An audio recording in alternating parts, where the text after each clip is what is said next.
मेरी यही तो मुहिम है कि प्रदेश का शिक्षा मंत्री हो वो हाईली क्वालिफाइड हो, उसको शिक्षा का महत्व के बारे में ज्ञान हो। प्रदेश का हेल्थ मिनिस्टर, आज बड़ा दुर्भाग्य है कि एक प्रदेश के अंदर जो हमारे एमएलए डॉक्टर्स हैं उनको हेल्थ मिनिस्टर ना देकर किसी को कुछ विभाग दे रखा है, किसी को कुछ विभाग दे रखा है। जो जिसका क्वालिफाइड हो, बनता तो ये है कि वो विभाग उसको दे, उसको बखूबी अच्छे से वो उस विभाग के बारे में डीपली जानता होगा तो उस विभाग का अच्छे से संचालन कर सकता है। आज हमारे देश की बात करें तो अच्छी चीज़ों की प्रशंसा भी करनी चाहिए।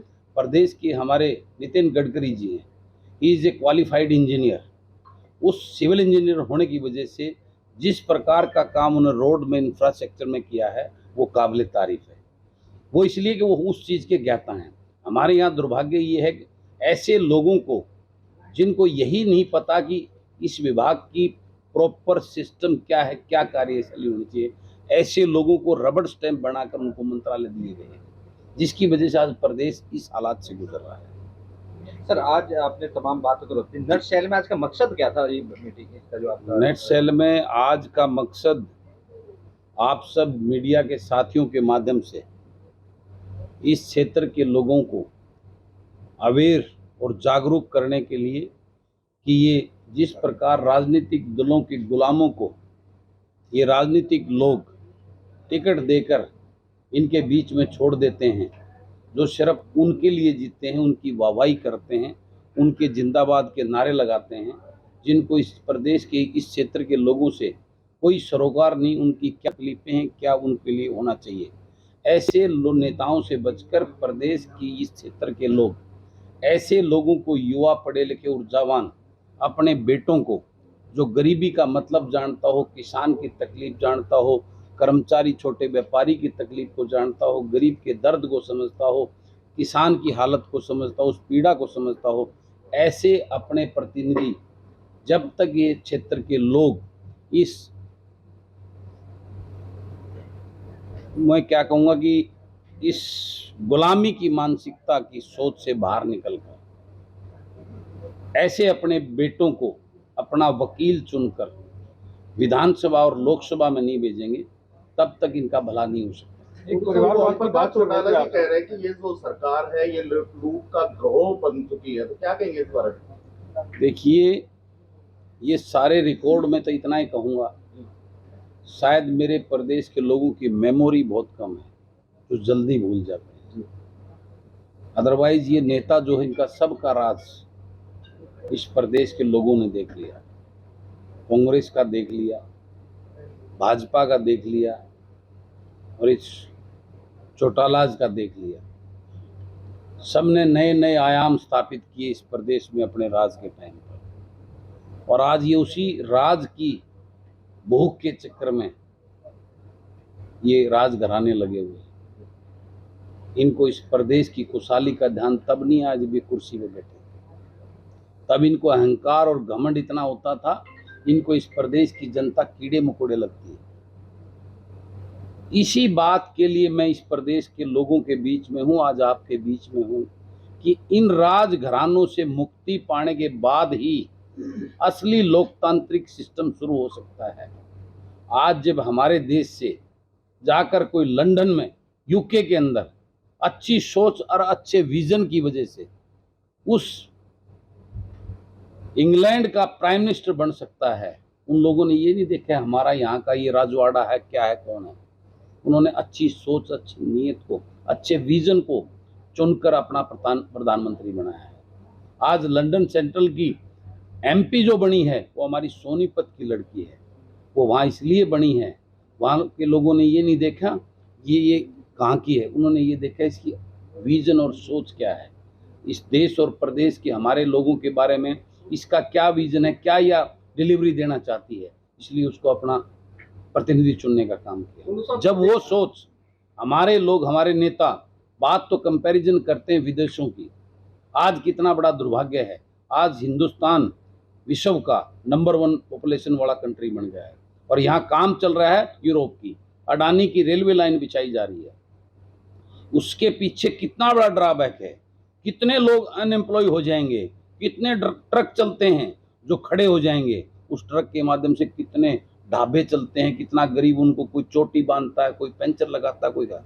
ये सिस्टम जब तक उस सोच के हमारे देश के अनुरूप यहाँ के नेता सोच कर नीतियाँ लागू नहीं करेंगे, तब तक ये हाहाकार और ये चीज़ें बढ़ती जा रही है। आज एक गैप अमीर अमीर होता जा रहा है, गरीब गरीब होता जा रहा है। कांग्रेस को घर से विकल्प के रूप में देखते हैं। मैंने अभी बताया ना, विकल्प इसलिए देख रहे हैं कि और विकल्प जब तक नहीं आएगा तो यही लोग एक दूसरे के ये चेहरे बदलते रहेंगे, व्यवस्था नहीं बदलेगी। कभी वो चेहरा आ गया, कभी वो चेहरा आ गया। ये दो दल जब तक एक विकल्प के रूप में अच्छी सोच के लोग इस राजनीति में आगे नहीं आएंगे। आज की पृष्ठभूमि की वजह से अच्छे पढ़े लिखे बुद्धिमान और ईमानदार सच्चे लोग इस राजनीति से दूर भागने लगे हैं। पार्टी मैंने निवेदन यही किया था रघु यादव जी से कि आप कैसे निष्क्रिय हो गए, आप इस प्रदेश की धरोहर हैं, इस क्षेत्र की धरोहर हैं, आपकी जरूरत है इस प्रदेश के लोगों का। आप उठे, आप जैसे लोग अगर घर इस प्रकार से बैठ जाएंगे तो हम जैसे लोग कैसे आगे बढ़ पाएंगे। आप प्रेरणा के स्रोत हो इस प्रदेश के युवाओं के लिए। आपको आगे आकर आह्वान करना चाहिए, उन लोगों को, उन बच्चों युवाओं को आशीर्वाद देना चाहिए जो इस प्रदेश को बचाने की सोच आज रखते देश की हैं। बेटियां कई दिनों से मांग कर लेने आएगी। इससे बड़ा दुर्भाग्य क्या हो सकता है। आज जो मेडल, मैं आज सुबह ट्वीट पे कुछ चीज़ें देख रहा था, इस प्रदेश के उप मुख्यमंत्री और मुख्यमंत्री ने जो वो बच्चे मेडल लेके आए जो विदेश में ही थे, यहाँ अपने कंट्री में आए भी नहीं थे, उनको बड़े बड़े ट्वीट करके उनको शुभकामनाएं दे रहे थे। उनके लिए पता नहीं क्या क्या उनके अपने ट्वीट में उनकी तारीफें के पुलंदे बांध रखे हैं। और आज वो सारे मौनी बाबा बनकर उनके बारे में उनको न्याय दिलाने के लिए एक शब्द उनके मुख से नहीं। सर, हम एक लड़कियों आज की जो हत्या कल हो इस- जाना, जी। 32 चाकू मारे जाना और धर्म परिवर्तन बार बार लव जिहाद जैसी घटनाएं बार बार आ रही सामने, उसको देखिए। देखिए, ये तो लव जिहाद आज को नई बात नहीं है, ये अट्रैक्शन कहीं भी हो सकती है लेकिन उन चीज़ों से अवेयर कौन करेगा, उन चीज़ों से एक कानून बनाकर उस व्यवस्था को कौन स्थापित करेगा। ये राजनीति के रूप में इस बात के लिए भावनाओं को भड़काने का खेल ज़्यादा लगता है मुझे। उस टाइप के केसेस इतने नहीं होते, लेकिन लॉ एंड ऑर्डर आज ख़त्म हो चुका है।